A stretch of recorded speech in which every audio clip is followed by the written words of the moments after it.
السلام علیکم۔ کراچی میں چلنے والی گرد آلود ہواؤں کا سلسلہ ختم، اب کیا ہونے والا ہے؟ شہری تیار رہیں، نئی پیشگوئی آ گئی۔ کیا آپ حالات حاضرہ سے آگاہی حاصل کرنا چاہتے ہیں؟ خبر کے پیچھے چھپے اصل حقائق جاننا چاہتے ہیں تو ابھی سبسکرائب کیجئے دل پاکستان کو اور ساتھ ہی گھنٹی کے نشان پر کلک کر دیں۔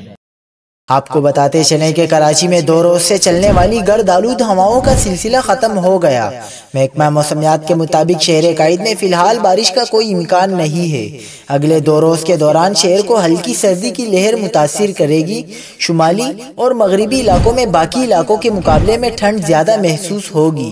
محکمہ موسمیات کا کہنا ہے کہ دن میں ہوا 20 کلومیٹر فی گھنٹہ کی رفتار سے چلے گی اور درجہ حرارت 28 سے 29 ڈگری رہنے کا امکان ہے۔ کراچی میں موسم دن میں خشک اور رات کو ہلکا سرد رہے گا۔ شہر کا موجودہ درجہ حرارت 16 ڈگری سینٹی گریڈ ہے اور 6 کلومیٹر فی گھنٹہ کی رفتار سے ہوا چل رہی ہے۔